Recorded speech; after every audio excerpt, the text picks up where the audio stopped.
Hey everyone, welcome to Uma Talks with Natalie Romash and Rita Kakati-Shah. Hi Rita. Hi Natalie, hi everyone.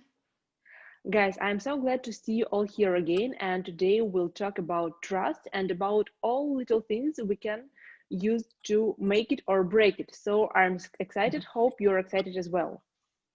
Rita, have you ever been in a situation when someone, instead of saying no, just goes, disappeared, or totally ignore you?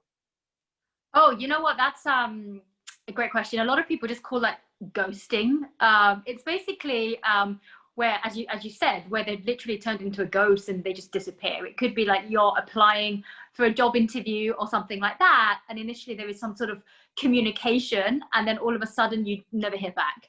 And it happens in so many different situations like that. So what I tell people all the time, if you can, is just be transparent, be open, even if you can't do much with this person or can't continue to work. Just be respectful. It could be a one-liner just to say that, thank you so much, I'll get back to you in the future, just because that is something, it shows respect and courtesy for somebody else. So I just say, just be open about it as well. That really, really helps open up barriers. Oh yeah, definitely. And recently a friend of mine found herself in pretty similar situation. And what do you think? What is the best way actually to behave if someone treated us this way? So what to do, how to react on this situation? I mean, if you're the one that somebody, you feel that somebody hasn't got back to you about something, it's just a matter of sort of, just rising above it, saying it, don't take it personally, number one. And think, this is the nature of work. Sometimes, you are going to get a lot of no's, and no's can come in not directly no's, but people just not getting back to you. Just say that, there's plenty more opportunities. Use it as a learning example. You kind of develop a bit of a tough outer shell as you get into the work environment, as you become an entrepreneur, as you start doing something on your own. So you start realizing this over the years, over time. It's happened to me a lot of times as well. You just build up resiliency to it. So just be patient, don't lose sight of what your overall goal is, and just don't lose hope and keep going. Oh, thank you, Rita. I'm so glad that we touched it because we have a question from our follower, and her name is Rupa. Rupa is currently in a job searching situation, and she is asking how to stay confident when I'm getting no's, or people just don't respond all time, whether she's reaching out them by email or at LinkedIn. So how to stay confident in this situation? Yeah, I mean, I think that is, again, really, really good question. But it's almost like, use all of these examples as a way to really work on yourself. Sometimes you don't hear back from a job because, it could be that you are literally one of many going for one position. It doesn't mean you'll never, hear back. It just means not at the moment. So just keep going. If, for example, you think, take time after you've sent in an application or a cover letter, or if you had an interview, and think, just analyze it. How did you think that went? Take a look at the questions, maybe make notes and say, you know what, I like the way I answered that, or you know what, maybe I could have done something a little better. So always treat it as a learning exercise. Building trust is all about, building trust with yourself first. And that is what ultimately brings out the confidence as well. So just don't give up hope and just keep going. Oh, yeah, definitely. Thank you, Rita. And with this situation, when part of the team is already back to office and others are still at home, the trust becomes a very interesting point. And because we need to help people to stay connected, and for those who are at home to overcome the fear of missing out, because they definitely can't see what's going on in the office. And from the manager perspective, what is the best way to treat this situation? How to help them to stay connected, and how to help the team to maintain trust along the way? Yeah, I mean, that's a great question. And, that's a situation that we're pretty much all in at the moment. Either some teams are completely still fully remote, others are, as you've mentioned, starting to go back into the workplace now. So, building trust takes time, number one. It's not something that can just be switched on overnight. And especially if you are a new manager and this is the first time you are looking after a team working remotely, for yourself too, you need to have a comfort level that, the work is getting done. So some things you might do as a manager is to, during your team meetings, quite often you might have people either in the office as well as dual via Zoom or other sort of web conference. You might just want to check in with people and say, hey, this is what we're working on this week, and make it very clear what it is that the expectations are for everybody, and have them repeat back to you how they understand it, so it's kind of clearly goals. And then just that could be one way of doing it. So then every time you have these meetings, they could then report back to you, and you can actually see and track the progress of what's going on. Similarly, if you're the employee, it's the same thing. You could, at the end of each day, for example, just send a quick summary to your manager, to the rest of the team, to say, hey, this is what I'm working on, this is what I've done so far, this is what I have remaining, or just to give people progress updates. There's nothing wrong with that. And also it helps you stay accountable to yourself, but you feel more accomplished as well. Like, you know what, I've achieved this today, great. So it actually works two ways. But bottom line is, it does take time. You do need to be patient, but it does come over time, and the more you exercise it, the better it becomes. Oh yeah, definitely, Rita. And I have one question from our follower that is probably on the mind of all managers who are just started working remotely, because it is Frederick, and Frederick is asking, how can I make sure and trust my team actually working at home, because I can't see them all time. Yeah. So what we can, how to treat the situation? Yeah, so great question, Frederick. So I'm not sure if you heard the last response. I mean, I answered a little bit there, but just sort of, it's just little things, really. I think part of the trust is yourself as well. Frederick, you are in a new situation. There's a little bit of, you can't see people. That doesn't mean that they're out of sight, they're out of mind. From your perspective as a manager, have a chart, write things down, kind of know yourself what you have allocated, which task and to whom, so that it helps you track progress as well. And, don't check in too often, because then people feel like you're kind of hovering a little bit. Just do what you normally do. Say, you know what, let's meet in the mornings, or let's meet, every couple of days off, kind of towards the end of the afternoon, just kind of check in what's going on, and, let's get a progress update. So that could be another way of tracking it as well. So it's just, comfort level as well. Building trust does take time. It does take patience from both sides. And it's a relationship. Trust is a relationship that is built. And so it's a relationship that both parties have to invest in. So yourself and your team members too. And that comes over time. And the more you show that you build trust, that you allow your team to go away and work on the issue or the assignment in their own time, the more they feel empowered to do it as well. Oh yeah, definitely. And especially this thing with trying to overtrack something, it can be so annoying from persons who are actually trying to track, and from the other purpose, like when you are a manager and you're trying to track, it probably can be not very comfortable for you as well. Yeah. And Rita, I personally a big believer in people, and that when we work and when we love what we are doing, we are literally trying to do our best and to deliver best results. However, it can be not very easy all time. And we have a question from Ashley, and Ashley is from London, and she's mom of 3, and currently she's working from home. And Ashley is asking, how can I improve my day better? How may I organize myself better in order to be even more reliable? Great question, Ashley. I tell people all the time, structure. I schedule everything in my own day. If I don't, then I feel disorganized. So I say the first and foremost, that's one thing you should do. If you don't already have a calendar, get one. So it can be a manual calendar, whatever works for you. It could be a notepad. It could be on your phone. I like using my phone because I'm doing a lot of remote work, and I, kind of go here, there, everywhere. So it helps kind of track where I am, wherever I am. So schedule your activities, make notes. I always tell people that work out what you need to be done throughout the whole week, and then work backwards, because that is a good way of tracking and scheduling your activities for the week. You might be given a task at the end. Okay, let me work back to how should I break up the week to be able to allocate time to be able to do this.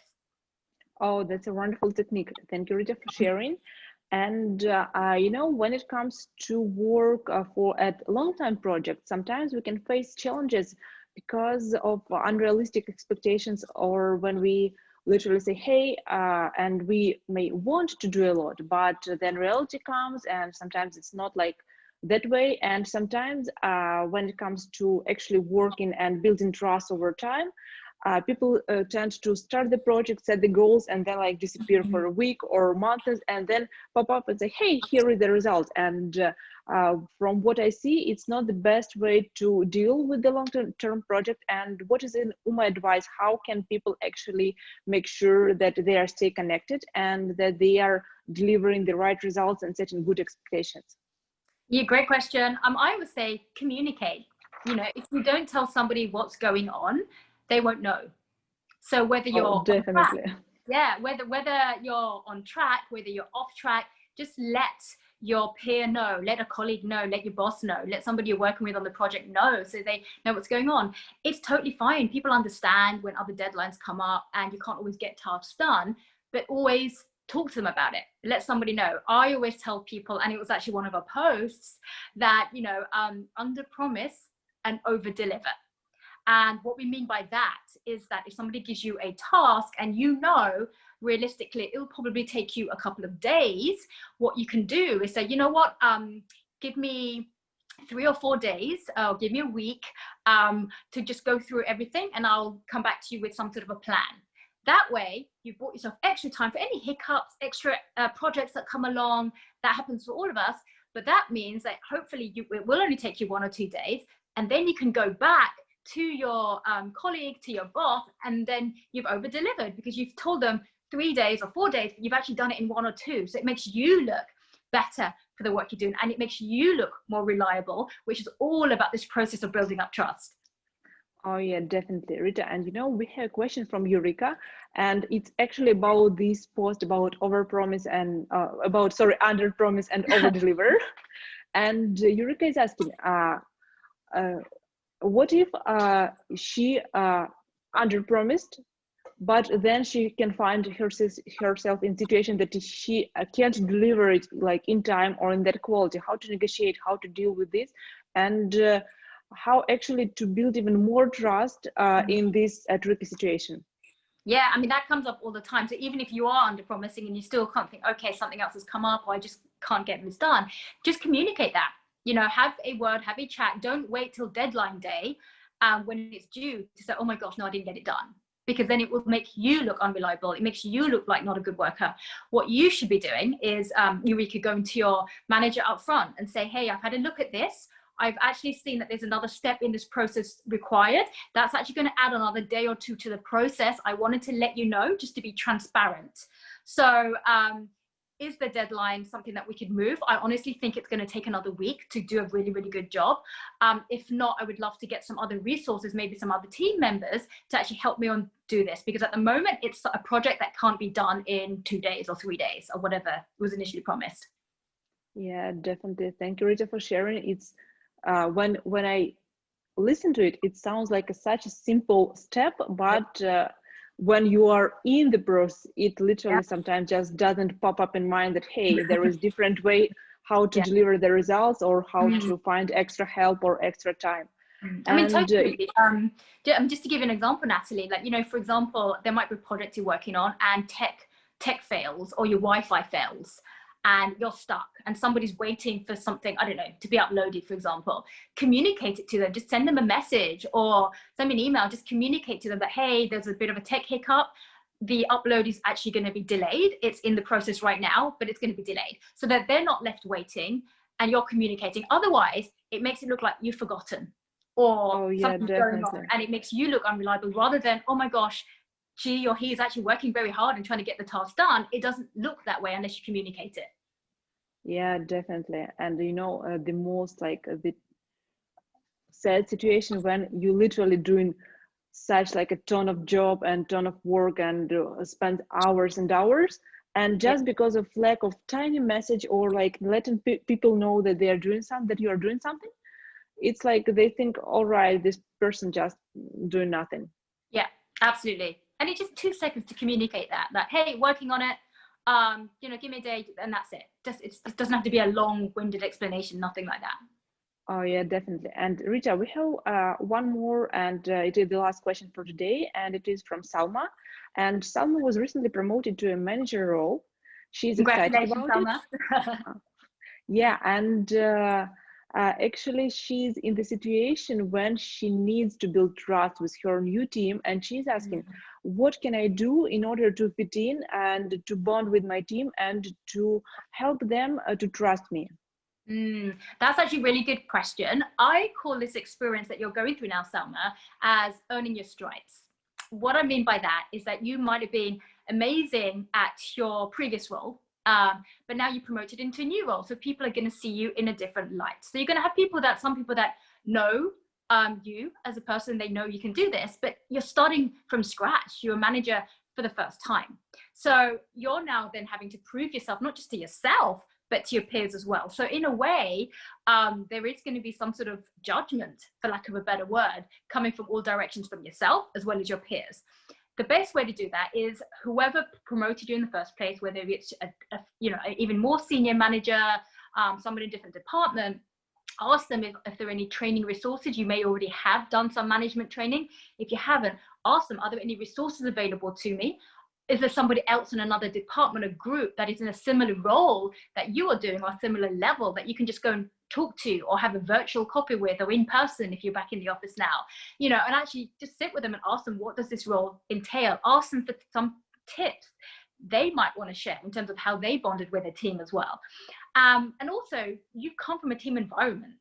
So what worked for you? What did you appreciate? What did you like that your manager used to do for you? Think about those in terms of how you can now give back to your team. It's all about empathy. It's all about showing respect to your team, but it's also about driving results. So you've got to think, first and foremost, you have to put the company's aims and mission at heart, but don't forget you're looking after people, and people are at the heart and soul of what you're doing.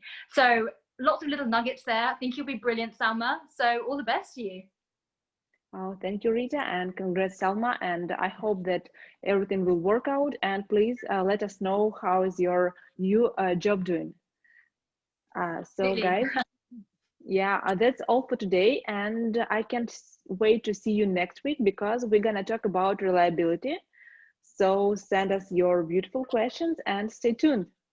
Excellent. You know what? This is a perfect follow-on from building trust to reliability. It flows very naturally. So I'm really pleased we're going to be doing that next time. All right. Thank you, guys. Bye. Bye, everyone.